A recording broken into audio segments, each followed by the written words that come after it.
Halo teman-teman semuanya, gimana nih kabar teman-teman semuanya? Semoga baik-baik aja ya. Jadi pada kesempatan kali ini gue ingin membuat podcast mengenai kesehatan mental. Dan di sini pertama-tama gue ingin mengenalkan diri gue dulu. Nama gue Algi dan kebetulan sekarang kita udah ada narasumber yang bisa kita tanya-tanya nih mengenai kesehatan mental. Boleh dikenalin Bang Filippo namanya. Baik, nama gue adalah Filippo Azil Safa. Di sini aku menyampaikan tentang materi kesehatan mental ya, mental health. Kalau boleh tahu kesibukan Bang Filippo apa nih sekarang? Sehari-hari jadi pengangguran aja ya, ya mahasiswa rutinitas aja ya. Siap. Kalau boleh tahu Bang Filippo ini asal mana? Saya asli Bandar Lampung. Lampung. Ambis seperti tepatnya. Oke, makasih Bang Filippo informasinya. Mungkin kita bisa langsung aja kali ya ke pembahasan kita hari ini yaitu mengenai apa itu mental health dan apa yang melatar belakangi gitu. Orang itu bisa kena mental health gitu Bang. Kesehatan mentalnya jadi turun gitu. Jadi pertanyaan saya yang pertama itu Bang, menurut Abang tuh mental health itu apa sih Bang? Kesehatan mental itu? Baik, jadi kalau apa itu mental health atau kesehatan mental? Jadi kesehatan mental itu berkaitan dengan mental ya, mental dan emosi seorang individu. Jadi artinya kesehatan mental merupakan kondisi yang memungkinkan ya perkembangan optimal yang dialami oleh individu secara fisik. Oke, makasih Bang Filippo informasinya. Mungkin kita langsung aja kali ya Bang Filippo ke pembahasannya. Jadi saya ini cuma pengen nanya ini sih Bang sebenarnya. Menurut Abang itu mental health itu apa sih Bang? Menurut apa yang sudah saya dapatkan itu ya, mental health itu merupakan jadi kesehatan mental. Itu merupakan suatu kesehatan yang berkaitan dengan aspek emosional dari individu tertentu. Jadi artinya kesehatan mental itu kondisi fisik yang merupakan perkembangan optimal dari seorang itu. Selanjutnya kesehatan mental itu merupakan kondisi di mana individu terjebak dari berbagai gangguan jiwa dan dapat menjalankan aktivitas secara normal tentunya. Kesehatan mental itu ditandai dengan adanya perkembangan fisik, intelektual, emosional yang optimal, selaras lah seperti kita biasanya gitu lah. Oh gitu ya Bang Filippo. Jadi dari apa yang saya tangkap dari penjelasan Bang Filippo yang mengenai pertanyaan yang pertama tadi, kesehatan mental itu jadi berkaitan dengan masalah fisik dan emosional oleh seseorang ya Bang. Ya, mungkin ini berkaitan dengan pertanyaan saya selanjutnya ya Bang ya. Jadi apa sih hal yang menjadi faktor utama gitu Bang, atau yang melatar belakangi orang itu bisa kena mental health gitu Bang?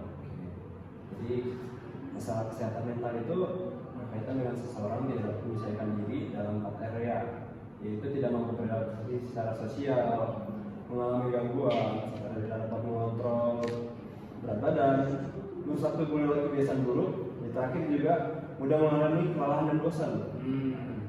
Jadi lebih kita dapat lihat itu, dapat tanda-tanda itu dapat dilihat dari remaja, apalagi seumuran kita ya. Remaja sendiri merupakan individu yang merupakan sangat rentan untuk mengalami gangguan mental. Ada faktor-faktornya tuh, ya yang mempengaruhi kenapa remaja itu dapat sering kita lihat itu mengalami gangguan mental. Jadi yang pertama itu adalah lingkungan keluarga, teman-teman sebaya ya, teman-teman lingkungan nongkrong atau gimana gitu ya. Terus lingkungan sekolah, lingkungan kampus, lingkungan masyarakat dan juga sosial media. Apalagi kita kan sering sosial media, itu kita nggak lepas tuh. Salah satunya contohnya itu lingkungan keluarga. Nah, pola asuh keluarga ini menentukan bagaimana seorang remaja ini mental kesehatannya diuji ya. Apabila pola asuh orang tua itu tidak benar atau ya apalagi kita dibiarkan gitu pola asuh keluarga ini tidak benar, ya tentu akan mempengaruhi kesehatan mental kita. Lanjut nih Bang pertanyaannya. Mungkin kali ini saya ingin bertanya mengenai hal di luar konteks itu sedikit lah Bang. Jadi kan sekarang itu banyak ya Bang ya, di media sosial kita bisa kita lihat ada orang yang kena mental health, kena bully lah contohnya gitu Bang.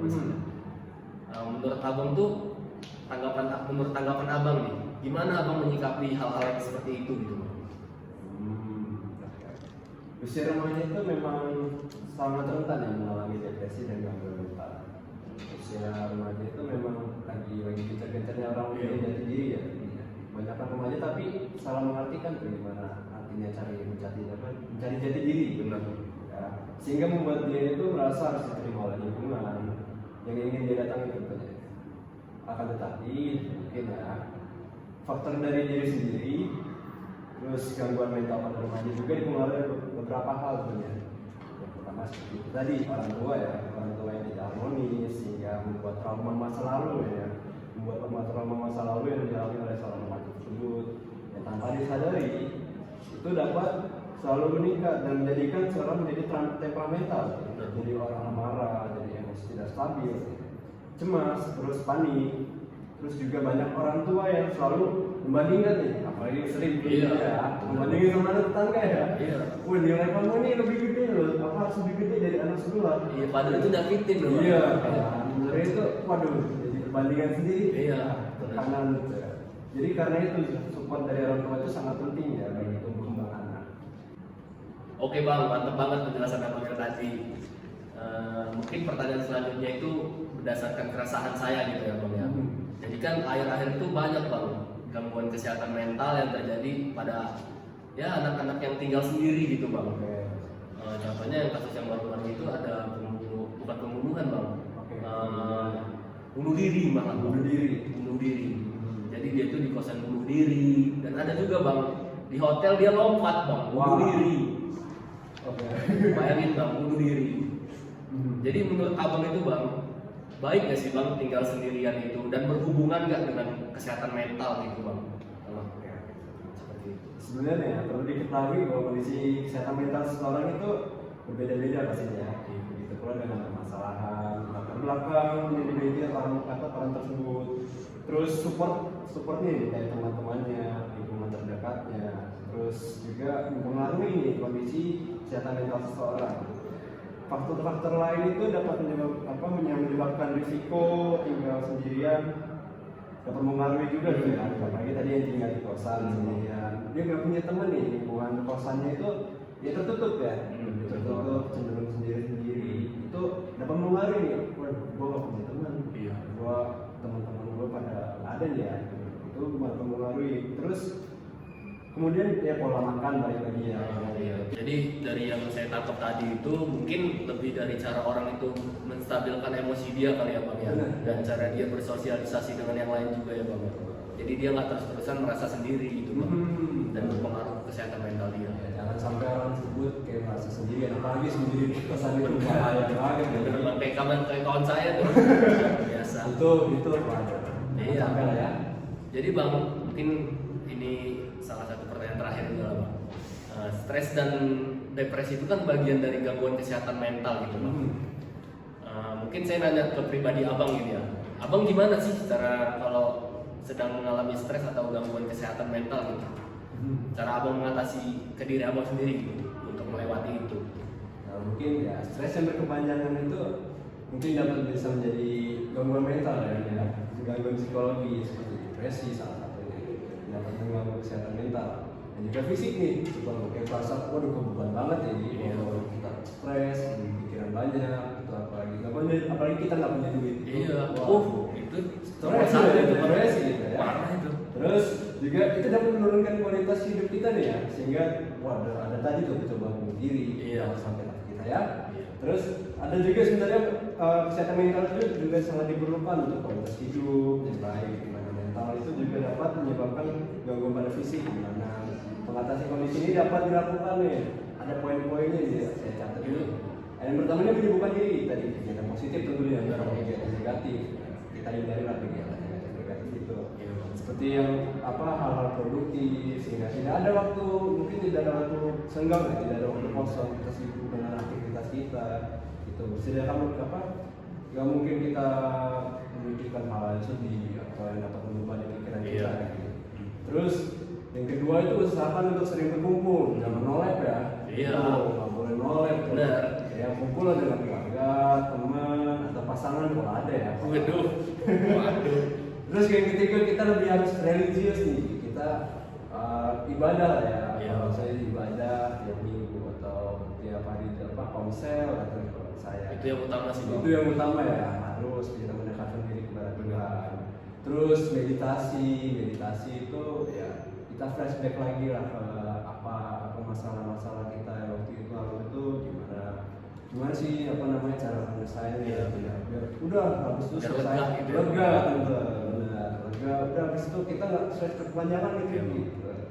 Terus yang terakhir itu batasi konsumsi kafein dan alkohol. Oh itu kafein itu jangan harus sebisa mungkin dikurangi lah ya. Justru itu ya bang pemicunya gitu. Karena kan kalau sekarang kan kebanyakan nongkrong di Itu rokok. dia. Gitu ya. Itu harus dikurangi, apalagi Iya. alkohol dunia malam itu harus dihindari. Gitu ya bang ya. Jadi mungkin sedikit ya bang menanggapi pertanyaan jawaban abang tadi ya. Oke. Jadi mungkin itu lebih ke bagaimana diri kitanya dalam menghadapi itu ya bang ya. Yang pada intinya ya sama sih bang, yang saya tangkap itu ya kita itu harus bersosialisasi dan ya menyibukkan diri kita dengan kegiatan-kegiatan yang positif gitu. Dan ini mungkin jadi pertanyaan terakhir ya bang ya. Mungkin saya ingin bertanya mengenai ini bang. Zaman sekarang kan orang tua itu udah banyak ya bang ya, dan banyak juga yang sedikit gitu bang edukasinya mengenai kesehatan mental gitu bang. Bahkan mereka juga mungkin beberapa ada yang nggak tahu apa itu kesehatan mental gitu bang. Menurut abang gimana sih cara kita untuk agar bisa gitu bang membuat mereka setidaknya paham atau sadar lah gitu tentang pentingnya kesehatan mental gitu bang? Ya menurut saya kalau untuk sekarang ini ya apalagi masalah kesehatan mental ini sering dianggap remeh gitu. Bener bang. Ya mungkin dianggap ini hal yang sepele, mungkin hal yang tabu gitu, dan bagi sebagian orang. Padahal mungkin orang tersebut nih, orang yang kena gangguan kesehatan mental ini sangat terbebani mungkin ya gitu. Itu tidak tahu tempat di mana dia tempat cerita, mungkin dia mau ke psikiater juga malu atau gimana. Kalau orang tua, apalagi misal tadi yang orang tua masalah itu ya, dia tidak mau tidak mau terbuka dengan orang tua. Nah, itu gimana cara mengatasinya itu sebenarnya itu penting maksudnya. Iya bang. Bagaimana cara penyelesaian orang yang terkena itu gangguan mental tadi tidak. Nah, di sini lah pentingnya perannya psikiater yang dapat membantu mengurangi dan menyembuhkan gangguan mental pada usia remaja ya yang sedang mencari jati diri gitu. Caranya itu dengan melalui pengobatan terapis, namun ya mendatangkan ahli profesional masih dianggap tabu gitu ya. Sehingga banyak remaja yang malu untuk datang ke psikiater. Iya. Terus maka dibutuhkan juga penyuluhan nih dari seperti kayak misalnya penyuluhan di kampus-kampus, psikiater atau ahli-ahli kesehatan mental itu datang memberikan penyuluhan kepada mahasiswa. Apakah keluhan mahasiswa itu kepada psikiater itu gimana gitu ya? Gitu. Terus kampanye dilakukan untuk menyebarkan informasi sehingga harus menggunakan media yang cocok. Nah, kita kan tentunya remaja-remaja ini tentunya aktif nih sosial media. Ya. Sehingga aktivis atau psikiater ini mungkin harus lebih giat ya, mungkin bergerak dalam media sosial media, mungkin seperti Instagram, TikTok, apalagi ya kalau kita sering bener scroll itu ya. Nah itu harus ditambah-tambahkan edukasi gitu ya, bagaimana supaya caranya remaja ini terhindar lah mungkin dari kesehatan masalah kesehatan mental seperti itu. Nah, makasih bang. Mungkin sedikit ya bang menanggapi dari apa yang abang ngomongin. Jadi ya itulah orang tua di Indonesia gitu bang. Masih tabu dengan masalah-masalah yang kayak gini. Jadi mungkin itu aja sih bang yang ingin saya tanyain ke abang. Makasih banyak gitu. Oke teman-teman, kesimpulannya pada podcast kita pada siang hari ini, jadi kesehatan mental itu masih marak terjadi gitu di sini. Dan kita juga sebagai remaja seharusnya bisa gitu mengondisikan diri kita gitu, baik dari faktor internal maupun eksternal. Jika kita memang sudah merasa tidak sanggup lagi atau tidak kuat lagi, ya kita seperti yang Bang Filippo omongin tadi, kita harus ke psikiater, psikolog, dan ikut-ikut penyuluhan kalau perlu mungkin. Jadi masalah kita itu bisa teratasi gitu dan selesai. Mungkin sekian podcast dari kami. Jika ada kekurangan kami mohon maaf. Makasih buat teman-teman yang udah ngikutin. Wassalamualaikum warahmatullahi wabarakatuh.